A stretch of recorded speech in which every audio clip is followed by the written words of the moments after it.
Good afternoon, everybody, and thank you for joining us. I can't see any of you, but I'm told that there are a lot of you out there. CCI Toronto is pleased to offer you this webinar today. So whether you're a board member, a unit owner, or a professional services provider, we're excited to have you here today.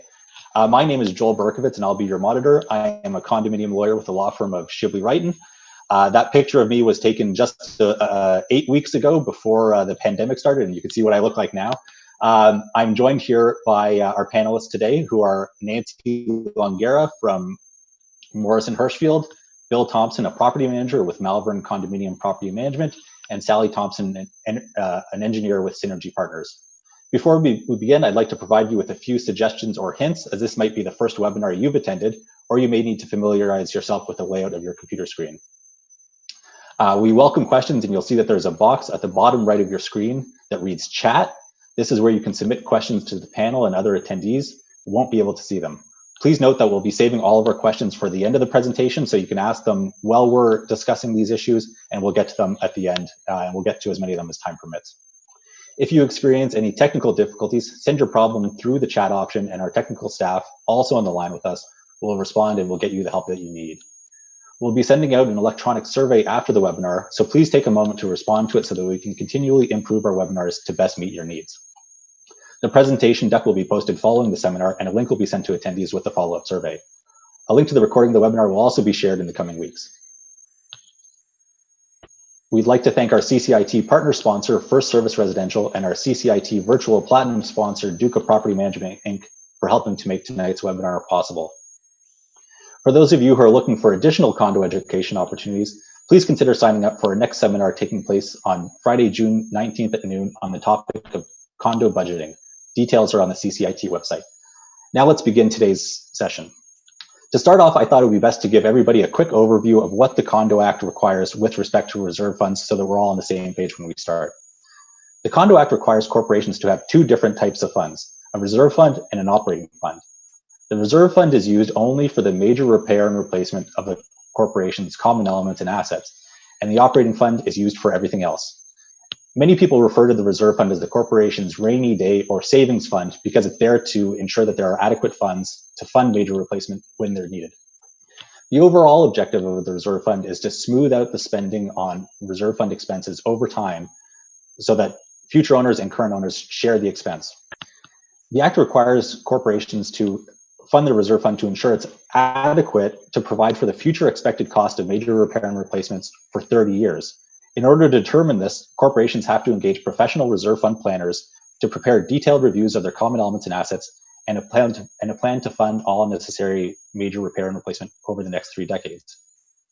So this all sounds entirely prudent and responsible. So what could possibly go wrong? Well, as our panelists are here today to tell us, lots. The overall concept of today's session is exploring how corporations who think they're following the law can still end up in bad shape financially. So with that, we'll go right into our questions. The first question for our presenters today is, how do corporations who follow the Act still end up with shortfalls? And maybe we'll start this off with Bill. In my years looking at property management and the reserve fund morphing that's gone from being suggested to, sort of a number to a flat rate to there should be a calculation to there needs to be a 30-year calculation to the current standard of maybe 45 years. I've seen a lot of boards make decisions based on a number of, let's call them erroneous base of fact. They think that if you keep the fees low, you're doing all the owners a favor. And realistically, you may be doing the current owner a favor, but next year it's going to come back. Your cost is going to catch up to you. You can't avoid it. So they're not actually making the decision based on what's best for the corporation. They're making the decision based on what's best for today. Excuse me. Other boards, take their personal perspective, like they're selling in 2 years. So let's redecorate the hallways next year so I can maximize my return instead of doing it in 9 years. And that throws everything for a loop in a reserve fund. The other thing that factors in is anyone who moves in and doesn't understand really the strength of long-term planning and ends up getting on the board on the basis of reducing fees ends up usually creating problems with the reserve fund. Here's a nutshell. Sally? Do you have something to add? I do, Bill. Thanks. The sad part to me is that if the Condo Act set every new condo off on the right foot out of the gate, I don't think we would have the problems that we have. So what happens is the Condo Act says, the corporation needs to be contributing that 10% of operating budget, and that operating budget has been declining over time. So that 10% is getting smaller and smaller as we sub-meter utilities and that sort of thing. And so we start every condo off low. And so that we've forced these boards into this terrible position of having to increase fees dramatically in order to properly fund. And the way that they do that in those very early years is going to come back to haunt the corporation for all time. And Joel, if you can advance the slides there, I have a graphic there. The next one, sorry. Yeah, this one. So this is a graph I use, no, back one.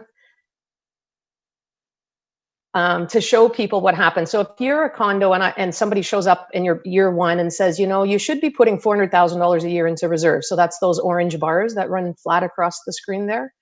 But if you're not putting 400,000 and you're putting 300,000, then you need to get up to that higher number. And so typically a board won't jump to that number in the very first year. They're going to want to phase in that increase.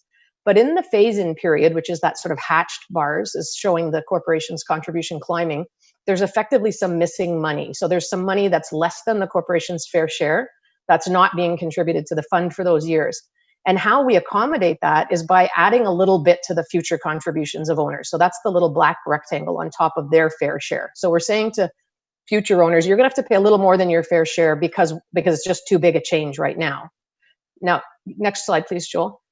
That was a slide showing a 3-year phase in, and there was a little bit of missing money. But what if I go to 6 years or 8 years or 10 years of phasing in? Suddenly the amount of missing money gets much bigger, and the black bars, the amount extra that I'm asking future owners to pay, gets much bigger.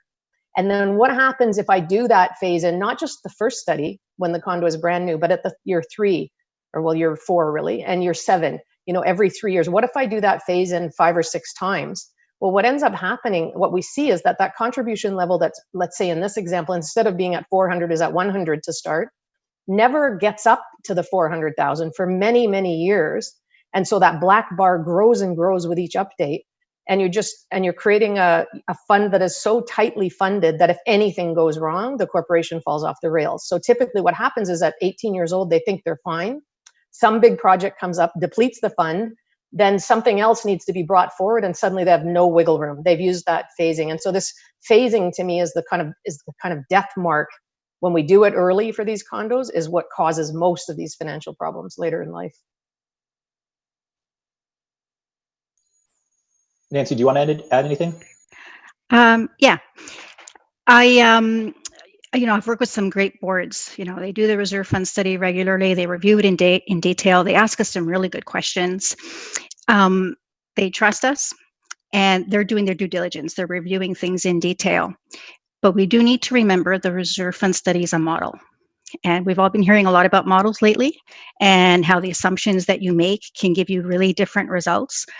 So in some models, by some planners, they would have taken the time to really understand this specific building, this unique situation that you have, and they plan for that one accordingly.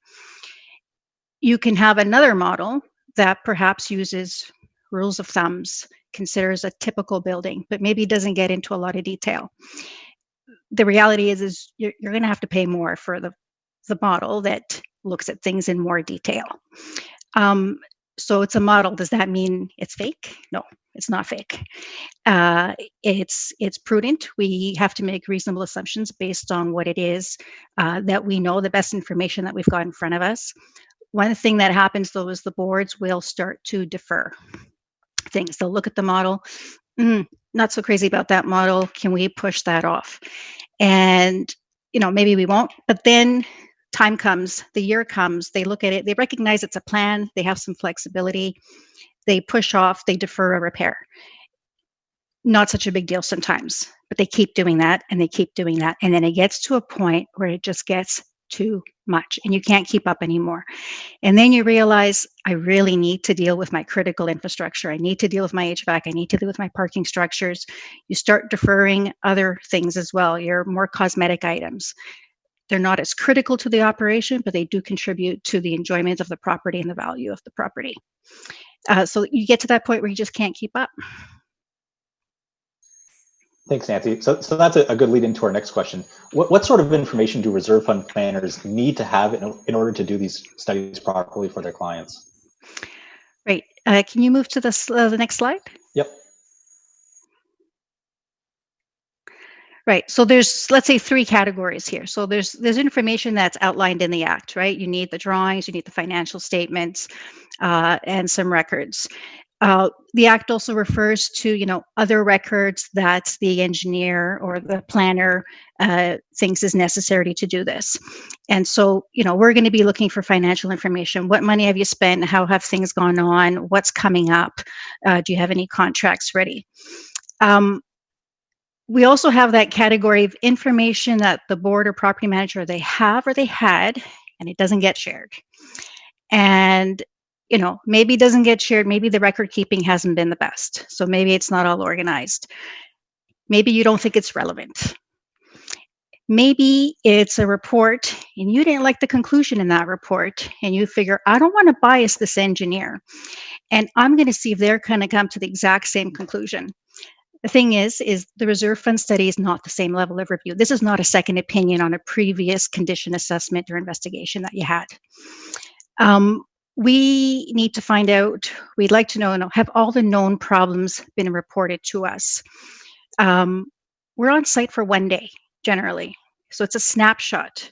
You may have a winter problem that we can't see now in May or in June. I say to clients, no secrets. Just like you would not expect a good outcome if you went to your doctor and you didn't tell them what all your symptoms and habits were, it's going to be the same thing with us in the building. We also have, then what we have is, what we don't know and the board doesn't know. So the Act refers to the planner can also do all other inspections they think is necessary. Generally, the base scope for reserve fund study is a visual walkthrough. Now, what do I mean by, what we don't know and the board doesn't know? We haven't looked yet. These are things that we haven't figured out yet, and we're really referring to condition assessments. Let's do a deeper dive into some of your elements that we know need a little bit more care, a little bit more attention, a little bit more testing as you get older, just like we do. We need more testing. We need more poking. And usually the elements that fall under that are your walls, your parking structures, your balconies. Those are the ones that we really want to get a closer look at. Taller buildings, right? There's only so much you can see when you're on the ground looking up. It's 50 stories. So you need to, get a swing stage on there, get a little closer, tap things. That's it. Thanks. Bill, anything you'd add? Yeah, would you like to jump to the next slide for me?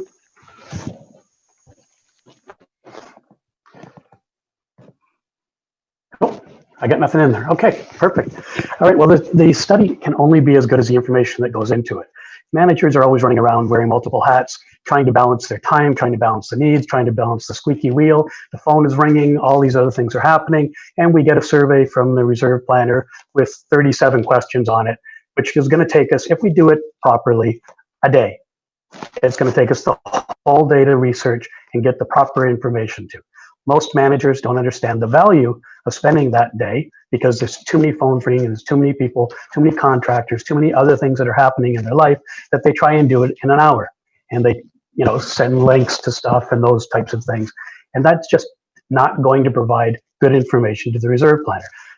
A good reserve planner is really going to study what happened in the last 3 years. What repairs did you do? What problems were you having? Did you do all the things that were in the plan? And if you did you complete them to the level that we expected? Or did you do it at a higher level or a lower level? Was it a partial replacement, a full replacement? So all of that information is critical to the reserve planner. If the manager doesn't take the time to make that clear and easy to read and very concise for the planners, you get a bad study. Thank you. Yeah, I think, I love hearing Bill say that, and I actually love working with Bill on studies because he does exactly what he just recommended. because most of the time a manager thinks if they just shoot us a copy of the GL and maybe they filtered it to reserve expenditures, that we have all the information we need. But what that gives us is a bunch of invoices to Joe's Plumbing. We don't know what work was done. So we really need that summary for the last 3 years. And then I would love to see, I think there's some providers in the industry who capture the history of past spending in their study too. And I think there's huge value in that, because it's amazing. We can go to a building 40 years old. Is the roof original or not? Nobody knows.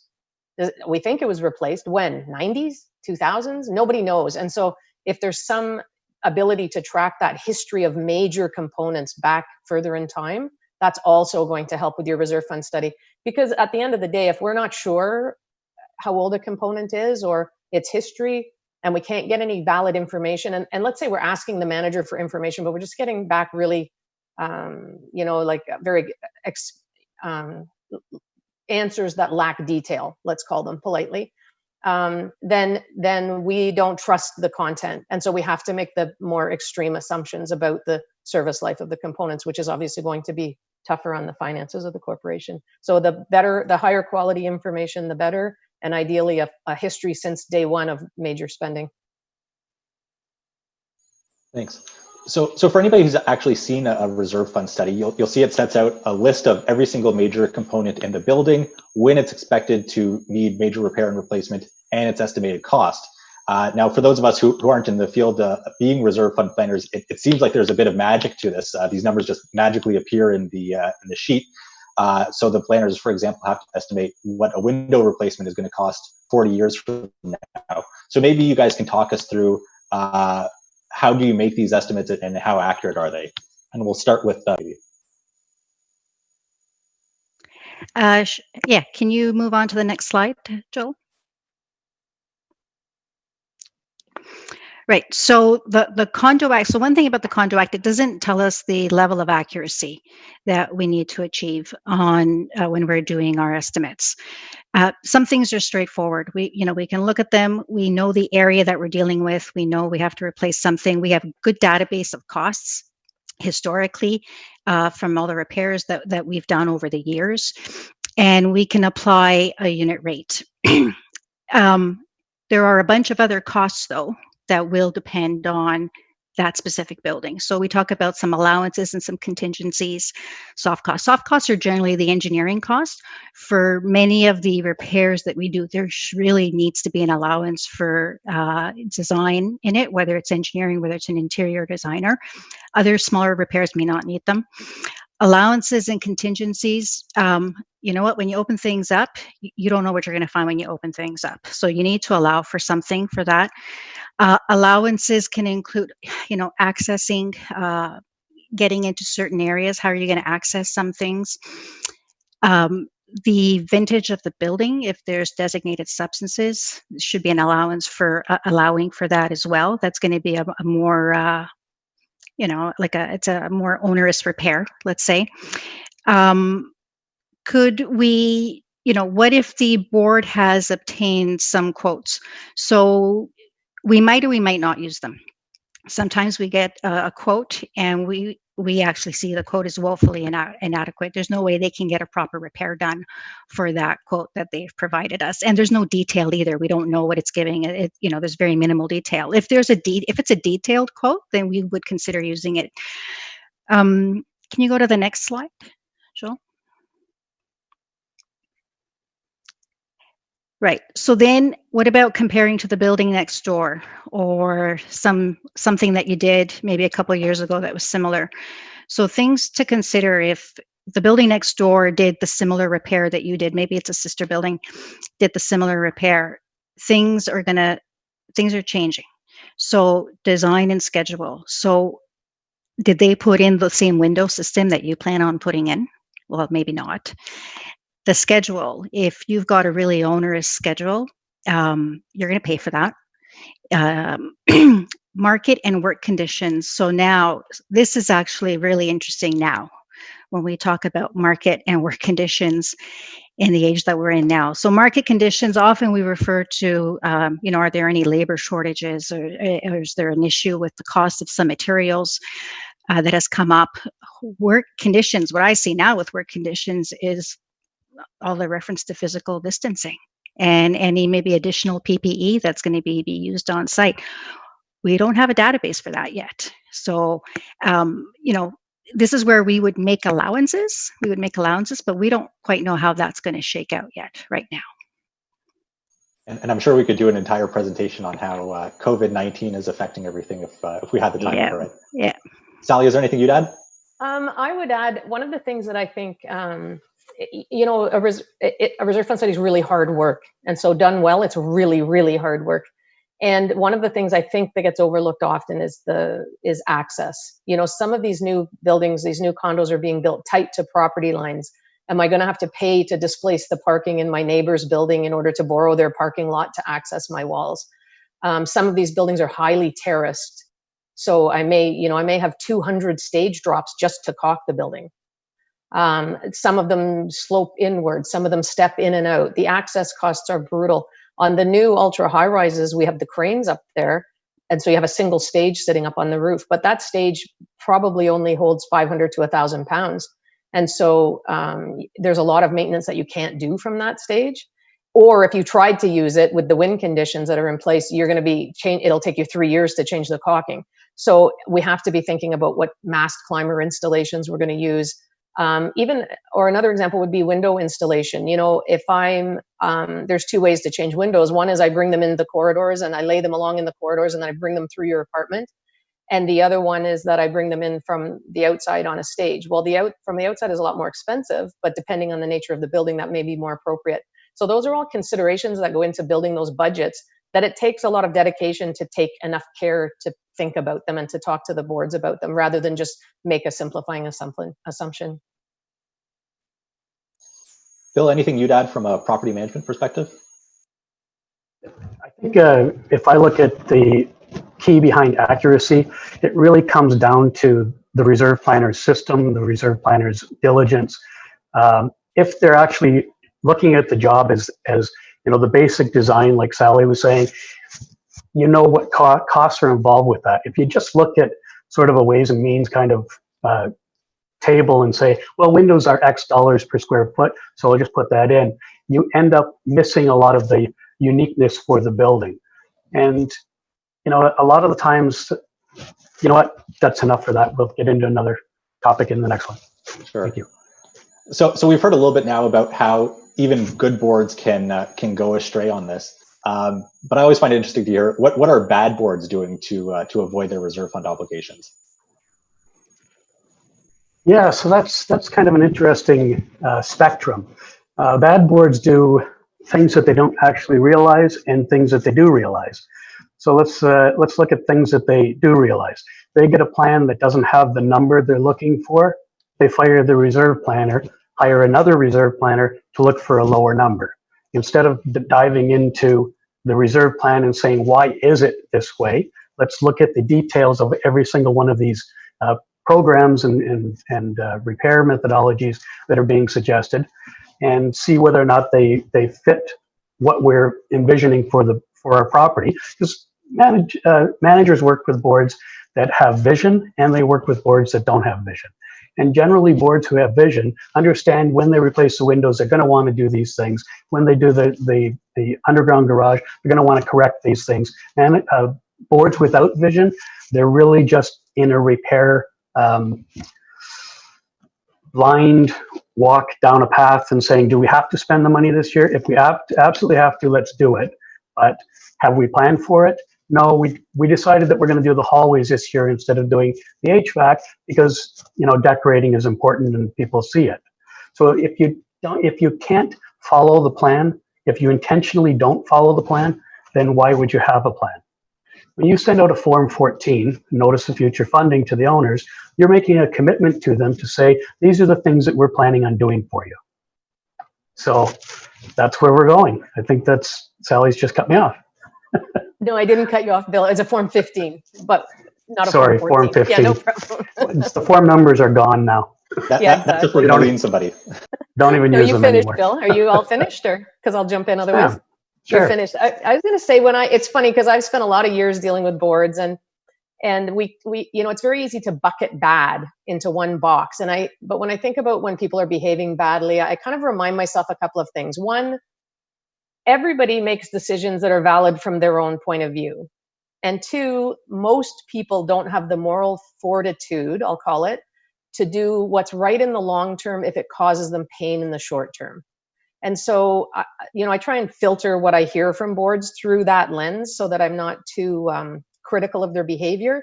And I see my job as trying to elevate their thinking. In other words, get them out of that short-term thinking that Bill's talking about and getting them thinking longer term, getting them realizing that they're accountable to the future owners of the condominiums as well as the current owners. I think that, obviously there are bad boards. We have some fraudsters, guys looking for kickbacks, whatever, but that largely is not the case. Largely what it is boards making short-term decisions. And it doesn't tend to be a single decision that kills the corporation. It tends to be small decisions. Let's defer this, let's defer that. I think Nancy mentioned, you can defer work for a long time, but I always liken it to pushing snow in front of a snowplow. If you run a snowplow through a centimeter of snow, you can run for a long distance before that snow piles up enough to stop the snowplow. And that's what happens in condos. You can defer and not do the maintenance, and things magically keep working and the snowplow keeps running, but eventually you hit a wall and then you have no choices left. You have no ability to gracefully finance. So death by 1,000 cuts is what happens to bad boards. Thanks, Sally. So I guess the big picture question is this more of a behavioral issue with boards? Is it a structural issue with reserve fund planners and reserve fund studies? Who's really to blame here? And maybe we can start with Nancy. First and foremost, so if I'm looking at this from the boards, they really do need to consider the best interests of the corporation. So, and not necessarily just right now. So, short term, long term.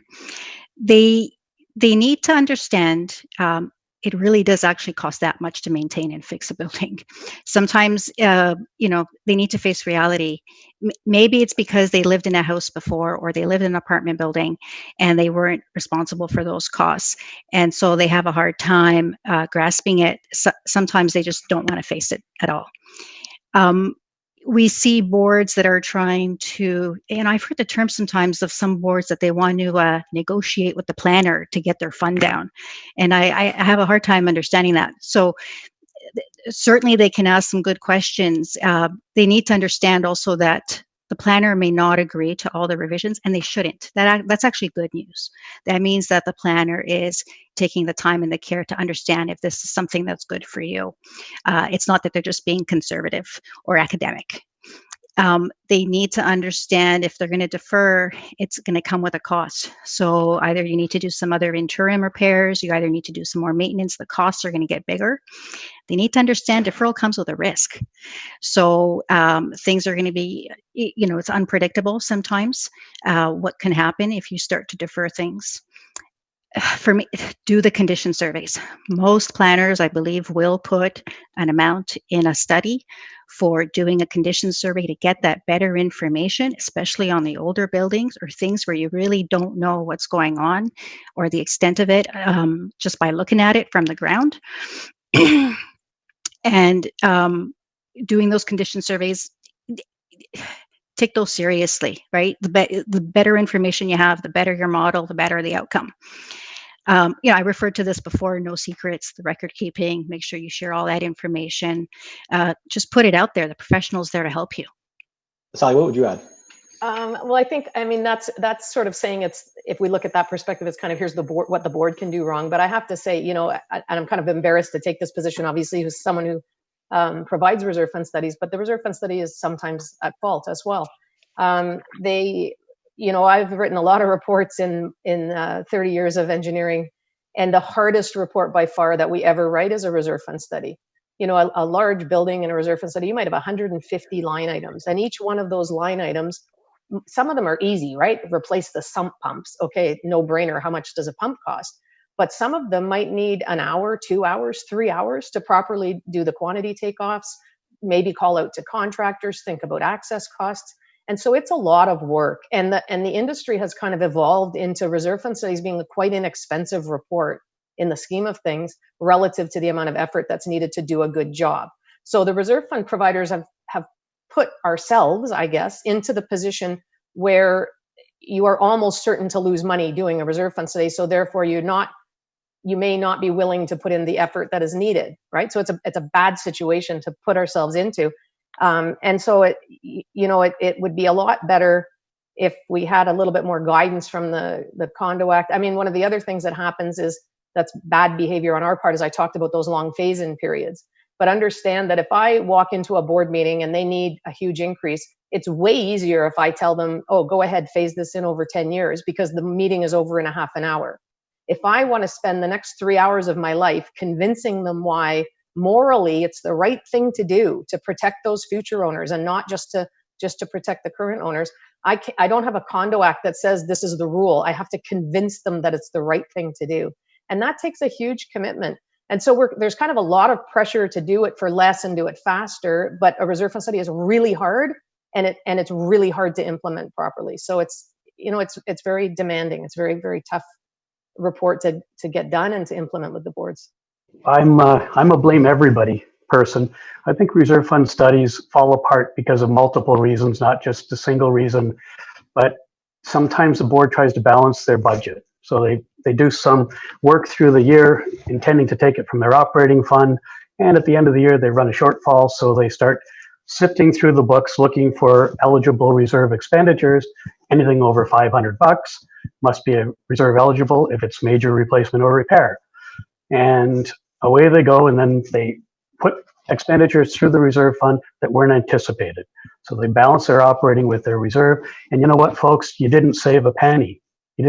You've actually just done worse than you could have done by leaving it where it was, because next time your reserve fund has an increase, your provider is going to say, well, your balance is 30,000 or 50,000 or 100,000 short because of all these nickel and dime items you put through. So we're already that far short before we even start this reserve plan, and now you have to factor it in. So it's the snowplow push that they're trying to do. You're not doing it. The cost of maintaining the building is the cost of maintaining the building. Whether your board is pulling it from the left pocket or the right pocket, it's still coming from the pockets of the owners. So I think a board needs to set a policy on the reserve. Even though the Act says it's $500, I really think they should set a higher threshold. A high-rise with a $3 million operating budget certainly shouldn't be nickel and diming $500 items through their reserve. Maybe they're at a $10,000 threshold. Maybe a 10-unit townhouse, maybe $500 is the threshold. But the board should actually set that policy based on the needs of the corporation and stick by it. That way you're not using your reserve to operate through. The board also suggests a bunch of deferrals to the reserve planner, and the reserve planner, instead of losing the contract and having them go to somebody else, rolls over and says, yeah, we can put out decorating for another 35 years. The carpets are threadbare today, but decorating is a board decision.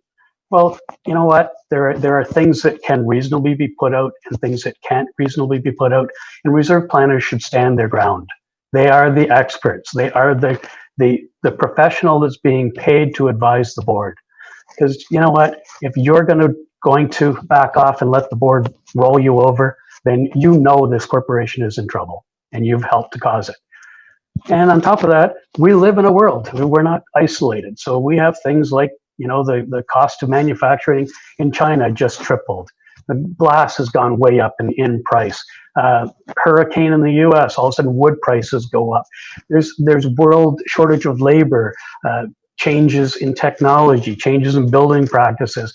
Everything adds costs. Not many things actually reduce the cost of manufacturing or maintaining. And then you have, the local politicians who say things like, well, we can't have cranes on our street to build condos. So even though or to repair condos. So even though the reserve planner budgeted to have a crane on the street to do this, you can't do it anymore in the city of Toronto in many cases. So now you have to find alternate methods to do it. All of those things drive additional costs that weren't expected. The fault is just the way things are set up. There's always going to be changes. The board can minimize that fault by being diligent with managing their reserve fund and sticking with their plan. So the reserve fund has to forecast expenditures for a 30-year period, which seems like a lot, but is that actually enough? So the correct answer, in my opinion, for the new condos in particular, is that 30 years is never enough. And I'll show this graphic. What I did was just pull one new building that I was working on, and I plotted out the expenditures in each year for the next 60 years for the life of the building. And the red blocks is colored around the first 20 years of the study. And inside that red box, what you see is very few expenditures because everything in the building is new. So now if I think about the 30 years looking forward for a new condo, what I have is 20 years of almost nothing and 10 years with a lot of expenditures. And so when I look forward 30 years for a new condo, what I'm really doing is taking 10 or 12 years of expenditures and spreading them over 30 years. So it's really understating the kind of long-term needs of the condo. So pair that with my previous discussion about the fact that the contribution set out by the Condo Act is too low. That contribution is too low even only if I look forward 30 years. So the new condos have to be looking forward further. I always tell them you want to make sure that you've captured your biggest project. So in most buildings, that's going to be renewal of the windows or the curtain wall or the window wall, depending on the cladding system. And those can be massive projects. You know, in the older condos, you might be spending $6-8 million on those window replacements. In some of the newer high rises, that number is closer to $40 or $50 million. And so if you have to accumulate $40 or $50 million in a reserve fund, you better start today. Now, the problem is the condo boards don't want to because they can hide under the 30 years.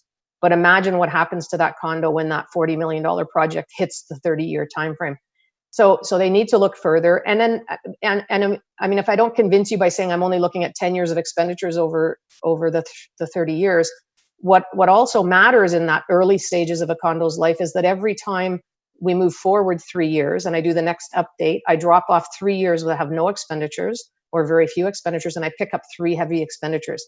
So what that means, and I don't think people understand this, is that if you're only looking forward 30 years, you are pre-planning a huge increase to the reserve contribution at every update until the place is about 20 years old.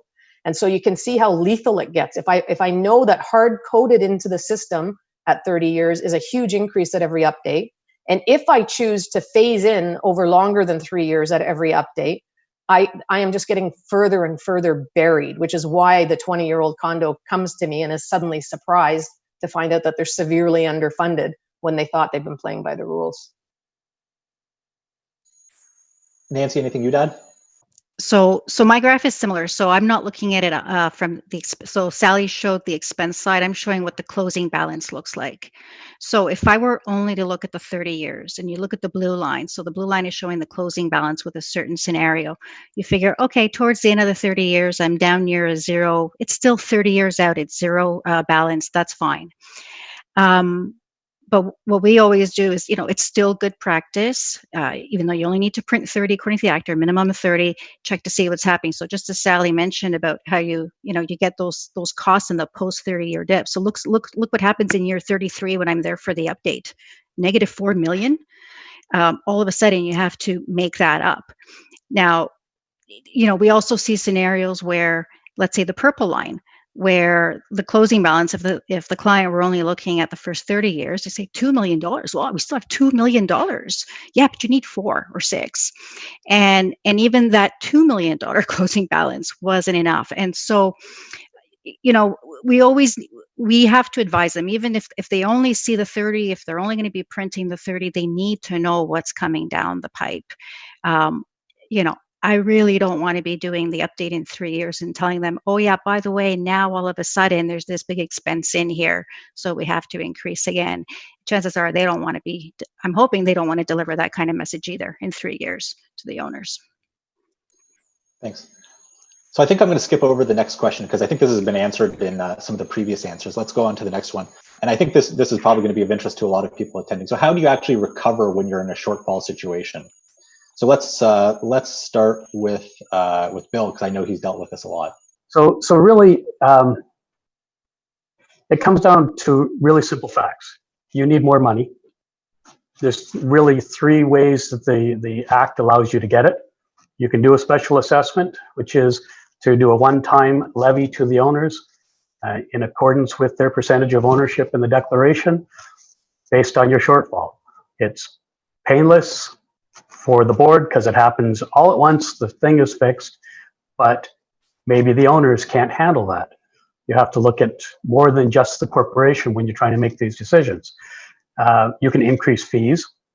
So depending on how long you need to recover it, maybe you recover it over a year or 2 years or 3 years, you can increase fees to do that if you have the luxury of the time.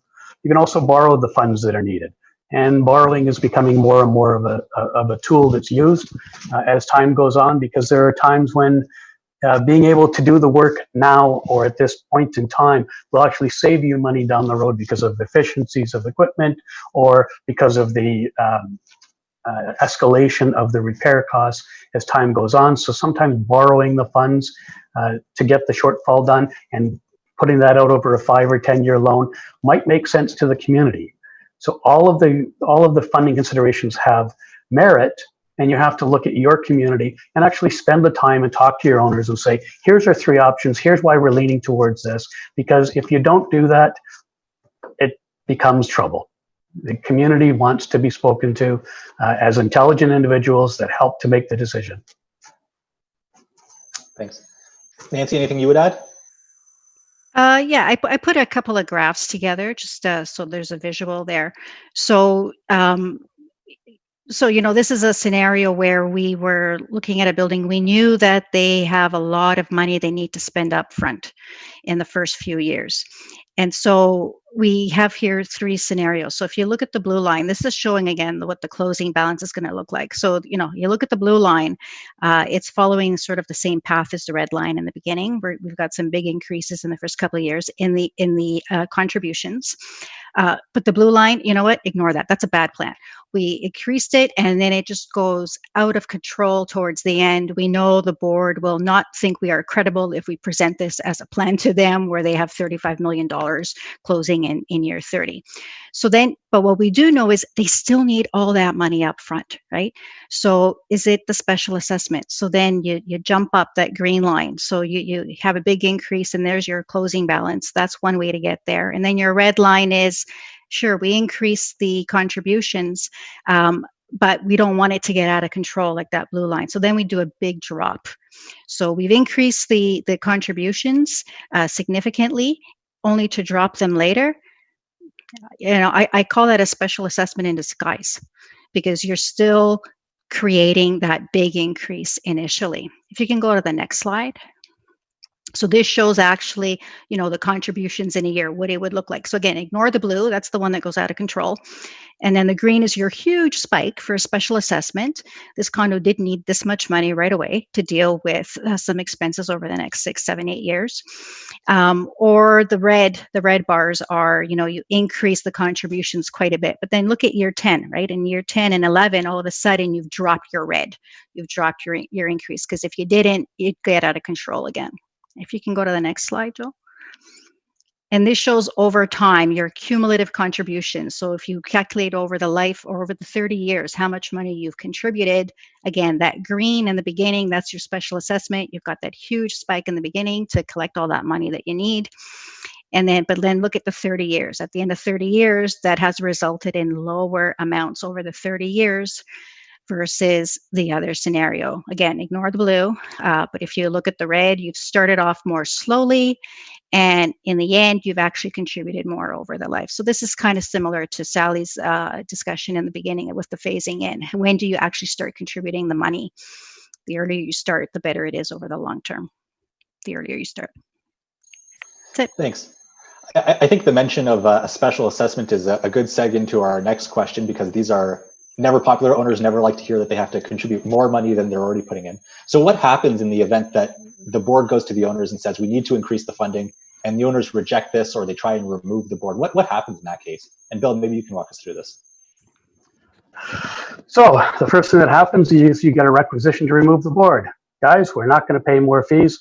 We're going to get people on the board who are going to reduce the maintenance fees. And there's a whole lineup of people who are willing to stand on that platform to reduce fees, because reducing fees is what we believe should be done. We know that governments are wasteful, so therefore we should be able to do it more efficiently. And they look at the board as being a government. And they say, well, this inefficient government is raising our fees, our taxes, to the point that we won't stand for it anymore. So 15% of the owners do a requisition. They remove the board. The good board, a board with good intentions gets elected. They run on the platform of doing their due diligence and keeping maintenance fees low. And then they come in and they find the reality that the reserve is woefully underfunded and an increase is necessary. If they make the right decision and they try and raise the fees, the owners object again and they remove the board. And the new board runs on, yeah, we can lower the fees. And when they run on that, they're running on the basis of not having enough information to know that they can't lower the fees. So they go through the same process. They go to raise the fees because it's inevitable that money is needed to meet the shortfall. And you go through the session again. And that's I call that the downward spiral. There is a way to break it. We'll get into that later. I was going to say, Bill, you're exactly right. And it's interesting because I drive managers crazy. They ask me for a reserve fund proposal and they hope that I'll just shoot one off to them in an hour. But instead I say, I want to see your previous reserve fund study and notice of future funding and your declaration. And the reason I do that is that you can read those documents and see a condo where when you do the reserve fund study, that board is going to get requisitioned out. And so in those cases, I actually like to talk to them before we even start to just say, do you realize the ride you're on? I mean, I wish there was a mechanism under the Condo Act for me to phone up and say, please, may I have a court-appointed administrator because I'm going to need one at this condo, but that mechanism isn't really there. And so we know ahead of time that we're coming in with a study that is going to be so shocking to this corporation because they've effectively had their head in the sand. You know, you can even read it off their existing notice if they have huge phase-ins in an old building. And so we know right out of the gate that they're going to go there. So it's just really unfortunate. And the saddest part about it is when it happens, Bill's right, it might go through 2 or 3 cycles before we finally get the building in hand. And that's just 9 or 10 wasted years, which makes everything worse.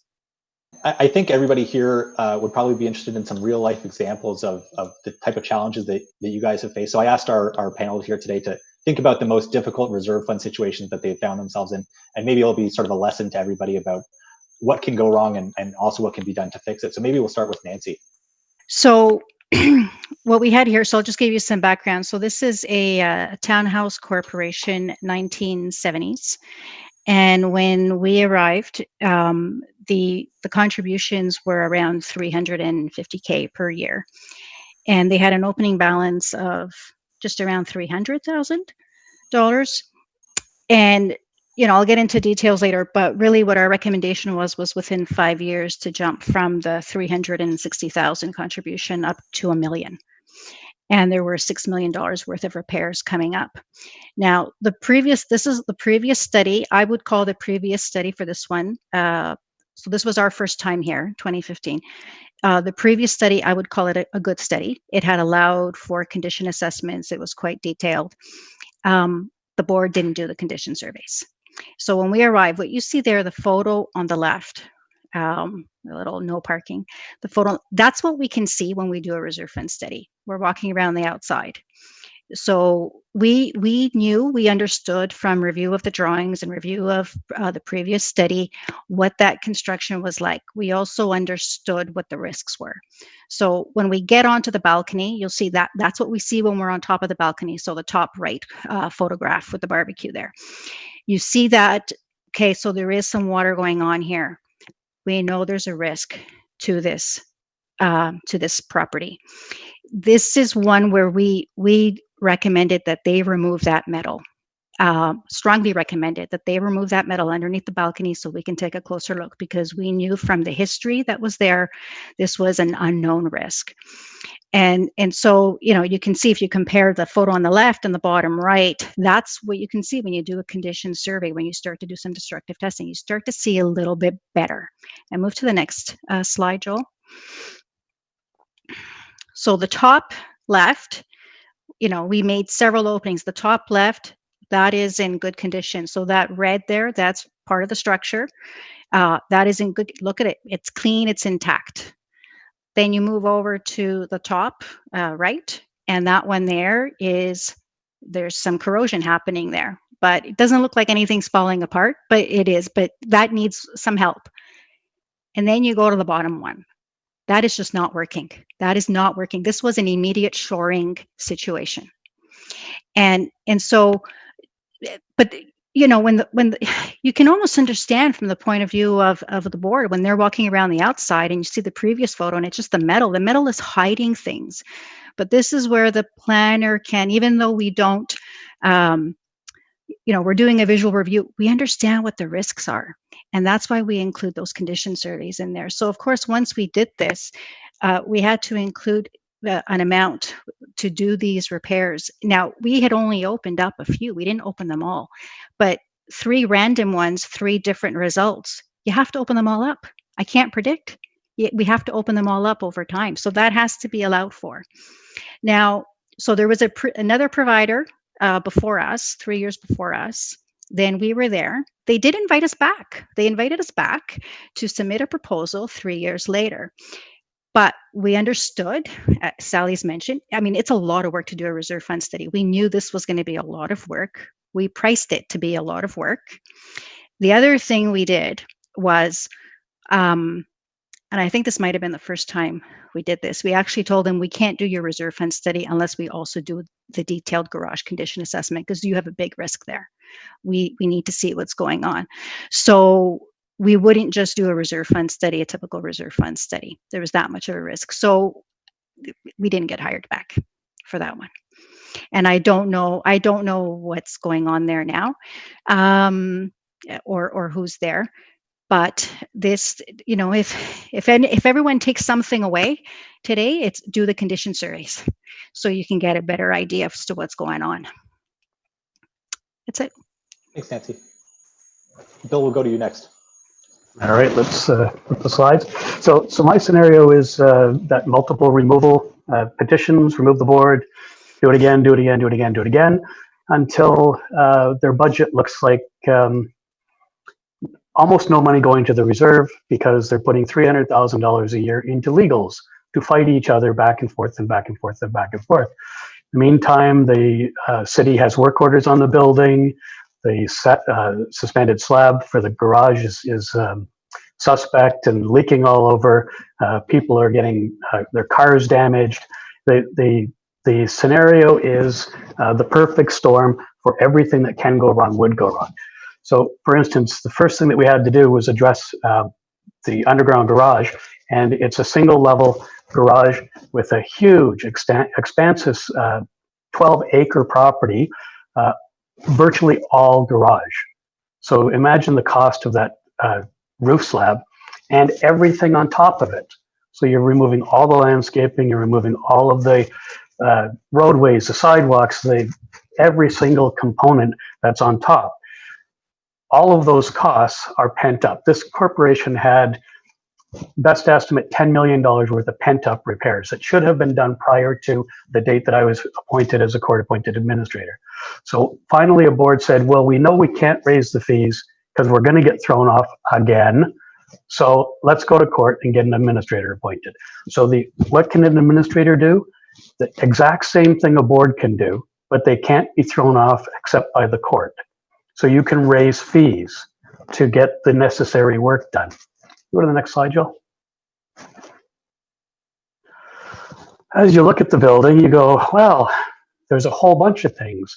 So as you don't pay attention to the details of the building, silly things like not closing up your fire system covers cause shorts in the system. Sidetrack items like fires. Well, guess what? Fire is a $50,000 deductible in a lot of corporations these days, where you come up with $50,000. Well, this board would have taken it for short funding the reserve. All of those things come into play, and in this case, there were at least a dozen work orders from the city, and the reserve planner and I probably spent 5 days trying to figure out how to set priority on the pent-up items. We ended up going to appeal the work orders because the city wouldn't give us the time we needed to do it. We tried to borrow money, and lenders wouldn't lend money to a court-appointed administrator condo. So I've spent a couple of years, that's no longer the truth. Now there are lenders who will lend money, to condos under administration. But at that point in time, there was no choice except to either A, do a special assessment, or B, raise fees. And when I looked at how they were doing their funding, they essentially had a 5-year special assessment going on. They were in year 3 of it, but there was nothing extraordinary. They weren't putting any special money away. They were just splitting up their maintenance fees into the portion they called maintenance fees and the portion they called special assessment. So I ended up just merging the two together, changing the maintenance fee number, and working with the reserve planner to prioritize. Next slide, Joel. So you go into the building, and a lot of these things, the water flooding down the hallway on the right was the result of a standpipe that burst after a fire. Well, guess what? They hadn't maintained their standpipes, even though they probably should have done some inspection, and boom, away it goes. Water in the pool. The pool was flooding into the garage. All the pipes were leaking. All of those things were completely unseen, and the problems that were being caused by them were hundreds of thousands of dollars in expenses. So, long story short, we're 5 years into this corporation. I think I've got 3 more years in there before I can say that they are completely stable. We got a reserve fund study update every year instead of waiting for the 3 years, because every year there were substantial changes from the plan to what had to be done. We convinced the owners to stop suing each other, so they saved the money on legals. We convinced them to stop calling the city first. Call us when you have a problem with the building. Let us set the priorities in the building instead of the bylaw enforcement people. And the property is coming back to being a desirable place to live. And I think within the next 3 years, you won't even know it was ever under administration. A board couldn't do that under our current legislation. So when I said I blame everybody, I blame the current legislation too, because boards shouldn't be able to be removed for simply meeting the needs of the financial strain on the building. Thank you. Thanks, Bill. You're Sally? here, Bill. I was going to say that is to me a beautiful story, guys, because that corporation was such a mess, and the people can now sell units again. They can get mortgages again. It's a pretty beautiful story. It's sad that we had to get there, but it's nice to know we can sort these people out. My case study is another sort of sad story. Beautiful building, gorgeous site, huge units, 1975-ish building. Probably the saddest study I've ever done, because it was one that I knew was going to be a problem going in.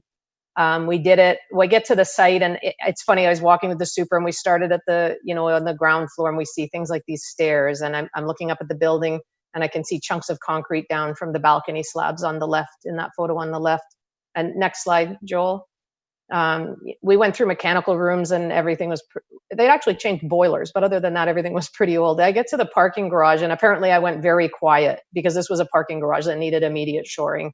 It was an unprotected slab since 1975 or 76, never had a membrane on it. So chloride contaminated, cracking around columns that were indicative of punching shear failure, which is the kind of failure that happens when slabs suddenly collapse. But it was further than this. The fire alarm was so problematic that they needed a fire watch. The roof was 45 years old. The balcony guards were rusting. The windows weren't working. So a nightmare financially. So this corporation, a little bit like yours, Nancy, they were putting away $500,000 a year, which seems like a lot of money. They had $800,000 in the bank. And in the prior 3 years, they'd had a couple of expenditures come up, like a water main replacement over $100,000 that wasn't in their study. So they thought we better go out and get somebody else. So we'll have another look at it. Same as Nancy said, we went in, we said, we can't just do this study without the condition assessments, because we can't quantify what the heck this garage is going to need until we've done some testing. We got the shoring in first in the 3 days after the study, but then do the condition assessment. And it turns out these guys needed to spend about $12 million in the next 7 years. So if you think about their current contribution at $500,000 a year for 7 years gives them $3.5 million, plus the $800,000 they have in the bank, they have about $4 million. So they're short, if I get my math right, they're short about $8 million. And so $8 million over 7 years means their contribution would need to go up very, very significantly. And so the board worked really hard. It was a great board, super people. They worked really hard. They came up with a strategy where they would take a loan for a portion of it. They would do a special assessment for a portion of it, and they would increase the fees. They were trying to balance not increasing the fees too much relative to neighboring buildings and that sort of thing. And so when they put that out to the people, obviously they got requisitioned out, and the new board came in who was going to keep the fee increase to 0%. Now, the interesting thing is when that happens, typically they throw everybody out. They fire the manager, fire the engineer, probably fire the lawyer. No, probably not, but they fire everybody else. And then they think they can start over. But the interesting thing is, from an engineering perspective, we don't get to walk away from these safety problems. Like, so once we've seen that there's a risk like this, we have to make sure that there's a handoff to another engineer. So it was probably a year for me after this study of free time chasing the next board to finally get an engineer involved to make sure that that garage was being taken care of. So at least I can sort of sleep nights knowing that it's not going to collapse on them. But in terms of their financial security, I do expect it to collapse on them. I think in terms of lessons learned, I think we've kind of beaten it to death, but it's the message, it's do your condition surveys, don't defer. I mean, this corporation, basically they'd gotten away with deferring everything until they had a $12 million mountain in front of them. And then suddenly they can't move. Like, the people can't understand how stupid it is that we would be in this ridiculous position. And it's not one mistake, it's 1,000 mistakes, and it's a bunch of boards making short-term thinking. And it's just really sad. So the lesson learned is don't think you're immune when you're 10 or 15 years old. Get your financial house in order then. Because if you don't get your financial house in order, then your 40-year-old self, in terms of the corporation, is going to be in serious trouble. Thanks so much, Sally. So we have about 10 or 15 minutes left in the presentation. So this is an opportunity for audience members to ask questions. As a reminder, there's a little chat button in the corner of your browser where you can submit questions to the panel. And I have a couple here, so we'll get to them in no particular order. This is a good one. What would be a reasonable phasing period for increases to the reserve fund? Can I do that one, Nancy? Since it's my bugaboo. Yeah, I mean, my view of the world and what I have always tried, and most of my clients follow, is a 3-year phase-in. In other words, if you need an increase at this update, let's get it implemented before the next update. Because what ends up happening, especially if someone follows an exponential increase, I always like to do a linear increase. If you need to go up $300,000, I'm going to take you up $100,000 a year. But some studies will show a percentage increase a year. So I'm going up 5% each year or 10% each year. And with an exponential increase, if the time frame of that increase passes by the 3-year cycle of the reserve fund, you always stay in the low slope portion of that curve. An exponential curve, as we've all learned in our new studies on spread of viruses, an exponential curve starts off real slow. When you're only doubling from 1 case to 2 cases, it's not a big deal. When you're doubling from 10,000 cases to 20,000, it's a really big deal. And it's the same on reserve contributions. If you spend your life on that low slope part of the curve, and then the next update you phase in again, you never ever actually get up to where you need to get to. So the 3 years gets the phase in done. I've certainly put that forward to the ministry as something to hard code into the legislation going forward. And I do hope it gets there, because as long as we can allow people to phase in longer than the time period between studies, we're just excessively deferring, and we're going to create a nightmare in condo. Thanks. The next question is, does the board have to follow the reserve fund study's contribution suggestions when it's doing the budget? And maybe Bill can answer this. Thank you, Joel. No, the board ultimately has the final say on what their contribution levels are going to be. They send out the notice of future funding, and there's a section on the bottom that says the board's plan differs from the reserve fund planner's plan by these ways. So there's disclosure required, and generally that only happens in the case where the reserve fund planner says absolutely not, your approach is not going to work, that the board has to do that. Because generally they would go back to the reserve planner and say, we see it more this way. The decorating should happen in this period, and the HVAC should happen over here, and we think we can rejig it to do it this way. And the reserve planner should go back and look at whether or not those are feasible and reasonable changes to the approach of managing the long-term assets. And if the reserve planner agrees, then there would be no difference in the plan. It's only when the reserve planner disagrees that the board will have that differing from the reserve planner's clause in the notice of future funding. And Joel, I think one of the important things to remember about that notice of future funding is when you put that difference in, that goes out to anybody who's looking to purchase a unit in the condo as part of the status certificate. So they're going to see that commentary if they read it. I'm not actually convinced that a lot of people can make it through the documents, but if they read it, they're going to see that difference where you're deviating from the study. It's always an issue. When is the government going to define what adequate means in the reserve fund provisions? Who has their crystal ball? CCI we're pretty excited, right, this year, because when we started the amendments, the folks of us who have been just really heavily involved in trying to convince the government to amend the Condo Act, it's been going on for, it's got to be 8 or 10 years now. And we went to the first round of amendments and none of the financial stuff got addressed. And I've always said, money is the root of all evil. The fights are caused by money in condos. So instead of fixing the fights, we built the fight ring. I put in a tribunal where we can go and fight about money. I put in a process for properly requesting documents so we can fight about that. But what I didn't do is prevent the fights. So we've been pushing very hard to say to the ministry that the critical issue is to get the financial stuff in order, get that first year reserve contribution up. So then the great news is this year they came out and said, okay, give us feedback on what we need in the regulations for these, and the financial considerations related to reserve funds were in there. So we've given them a very strong submission on behalf of CCI that actually kind of pre-drafts the regulations that we would like to see in place to try and help these condos from sliding down this slippery slope. So we're hopeful that happens this year. But that being said, I think I've gone through this process now with, I don't know, Bill might remember 6 ministers, 7 ministers. I can't even remember how many ministers.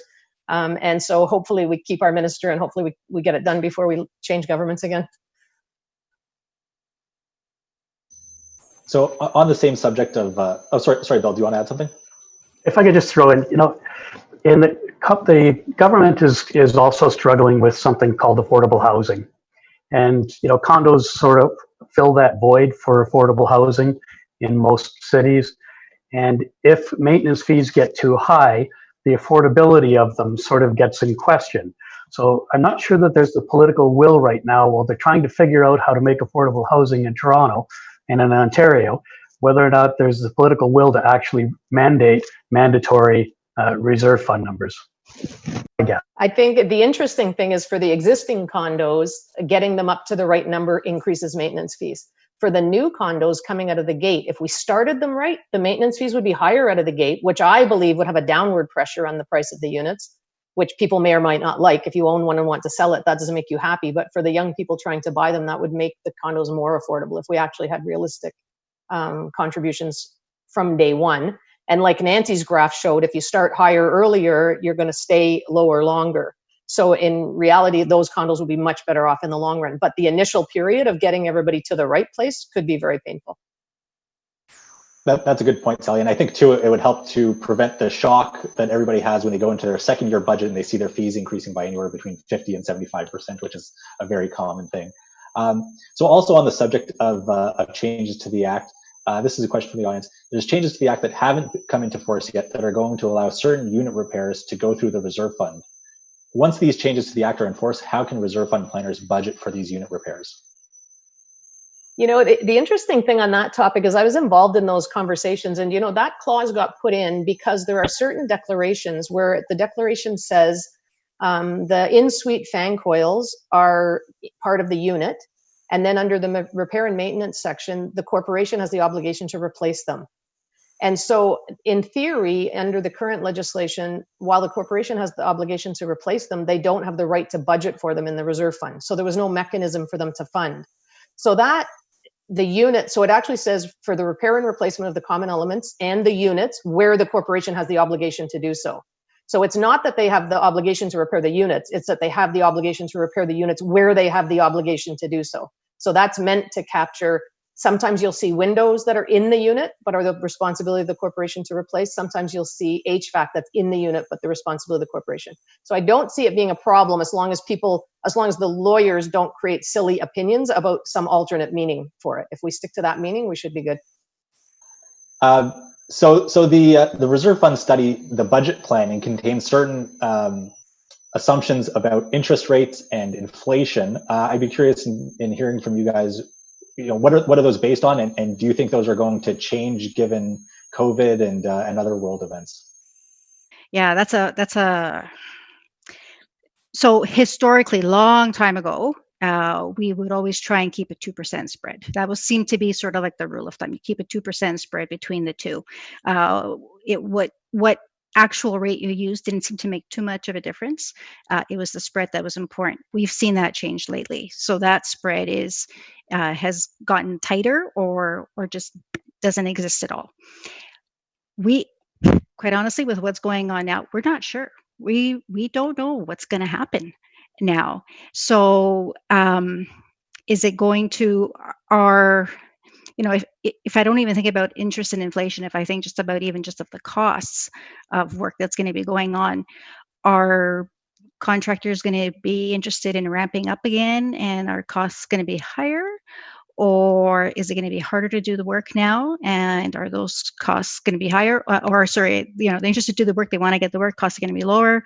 Is it going to be higher? I don't know. I think we're going to have to watch things, see how things. I don't know that any one of us can predict what's going to happen on this. But I'd love to hear if the others think they can look into something. Nancy. I'm with you, Nancy, completely. Like, going forward, we have to figure out what the COVID factor is on interest and inflation, because there's going to have a serious impact. But I also like to remind boards, think about your time to your first critical year in your cash flow. Like, your contribution today is a function of your first critical year.